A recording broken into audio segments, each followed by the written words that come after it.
Por que o planejador não consegue planejar e o programador não consegue programar? Bom, o planejador porque não dá tempo. Essa é uma primeira resposta. Não dá tempo. O trabalho é todo reativo. Então não estão provendo tempo para o pessoal planejar. Segundo ponto é que o planejador não sabe fazer as coisas. Isso pode acontecer. Terceiro ponto é que o planejador está fazendo muita coisa. Não está só planejando.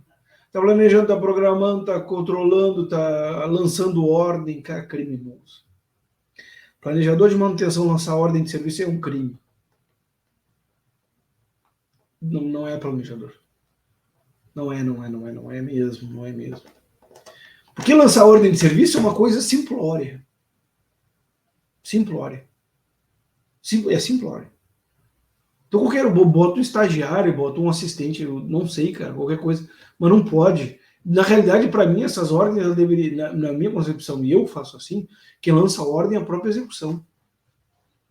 Porque aí eles estão responsáveis pelos dados lançados. Porque eles criam os dados e eles mesmos lançam. Agora, quando eles criam os dados, passam para a folha e outra pessoa lança, a gente tem muita chance disso aí dar errado. Só na execução já dá errado. Então, ou vai ser através do celular, ou vai ser computador, ou o próprio encarregado lança, ou o líder lança, mas está lá, está concentrado lá. Aquele bolo de ordem de serviço que fica um cara lá lançando aquilo, isso aí é só para dar errado. E vai separando muito a execução do processo burocrático do próprio PCM, do próprio manutenção, que não é do PCM, entendo, é da manutenção. Quando a ordem de serviço vem, ela gera os dados, esses dados são compilados ou na planilha, ou dentro de um programa de manutenção, que pode gerar um BI também, né? Isso vai gerar dados, indicadores para manutenção, para o setor, para a própria execução também. Então não é uma coisa do PCM.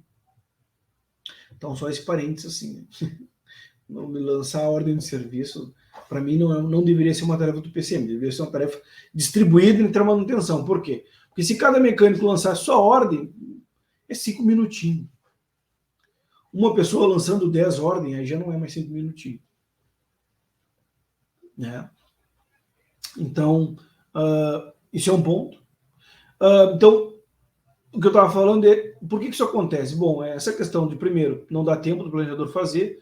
Segundo, o planejador ele está fazendo muita coisa, e aí ele não consegue fazer o planejamento. Não. Segundo, ele não sabe fazer. Terceiro, ele está fazendo muita coisa e não consegue fazer o planejamento. Né? Então ele está com várias funções que não deveria. Deveria ter mais gente no PCM, não tem. Por isso que eu acho que a proporção de 20:1, que é ensinada em algumas escolas de manutenção, ela é errada. Um planejador para 20 pessoas, não sei se é uma quantidade assertiva, talvez não seja, depende do tempo médio de execução das pessoas, depende de vários fatores.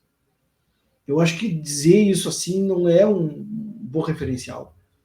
Um planejador para 20 pessoas não é um bom referencial. Pode ser que seja pouco. Pode ser que seja pouco. Aí tem uns cálculos, umas fórmulas que eu estou bolando para conseguir calcular isso de forma assertiva, e vou mostrar em algum momento, não sei aonde, não sei se vai ser curso, ou se vai ser um trabalho técnico, mas isso não me convenceu, eu no dia a dia não consigo enxergar isso. Né? Mas tudo bem, vamos lá. Porque pensem bem também, né? Se eu tenho um modo de trabalho onde eu tenho sempre duplas, que nem geralmente trabalho de mecânico industrial é assim, se eu tenho 20 mecânicos, eu tenho 10 duplas, uma ordem por dupla. Né? Agora, se eu tenho um trabalho mais individualizado, que nem trabalho de eletricista, né, trabalho de instrumentista e alguns trabalhos de mecânico, eu tenho 20 horas de serviço. E o planejador gerar 20 horas de serviço é diferente de gerar 10 ordens de serviço. No HH isso não aparece, né? Entende a complexidade? Então tem isso também. Né? Pulguinha atrás da orelha aí para vocês pensar. E eu acho que são esses 3 motivos. Um quarto motivo, que não é questão muito de planejamento, é o próprio setor, um setor reativo, sem gestão da manutenção, com um gestor que só pensa em execução, ou não tem conhecimento de planejamento.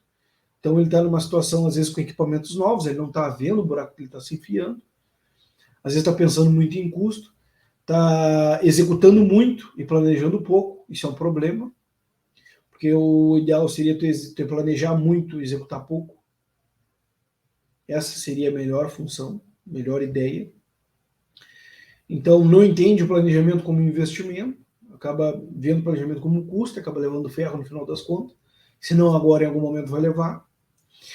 E em termos de programação, o programador não programa, primeiro porque não tem um processo de programação instituído dentro da empresa. Programação é uma coisa da empresa, da produção da empresa, não é uma questão da manutenção só. E por isso que torna as coisas muito mais difíceis, né? Ou ele não está jogando as coisas dentro do calendário, ele está só imprimindo papel e jogando para baixo, que é o que eu falei lá no começo, que é uma coisa que acontece muito. Pessoal, eu já fiz isso, já, sei lá, uns 9 anos atrás. Então, sei lá, tinha uma lista de serviços, e essa lista de serviços eram as coisas que já estavam quebradas, já estavam acumuladas. Então, o que a gente ficava fazendo? A gente ficava programando coisa que já está quebrada. Já está quebrada, está aqui, ó, pum, e aí ficava nisso, né? Não tinha trabalho planejado, né? E pode ser isso também, isso não é programar. Mas eu acho que o ferro maior mesmo é a própria cultura da empresa, né? Porque não. Para mim, planejamento é uma coisa cultural da empresa. Ou ela acredita ou ela não acredita, ou ela faz ou ela não faz. E quando não é da empresa, institucionalizado pela empresa, acaba sendo iniciativa individual de poucos gestores. Pô, meu velho, aí é o ferro, né? Porque tu tá na manutenção querendo planejar, trabalho planejado, e a tua operação quer que se dane. Ela quer trabalho, ela quer equipamento liberado. E ela quer que não quebre, mas também não te dá tempo para fazer trabalhos preventivos, né? Que evitam que a coisa quebre. Então aí tu tá gerenciando o hospício, né? Tu tá no mundo da loucura. Porque para evitar que uma coisa falhe, tu precisa fazer um trabalho antecipado, um trabalho preventivo, um trabalho proativo. E se tu não fizer isso, ela vai quebrar.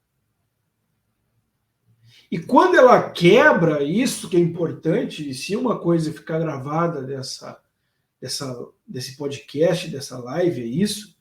Quando uma coisa quebra, aquilo que tu está vendo ali é um efeito da negligência da gestão.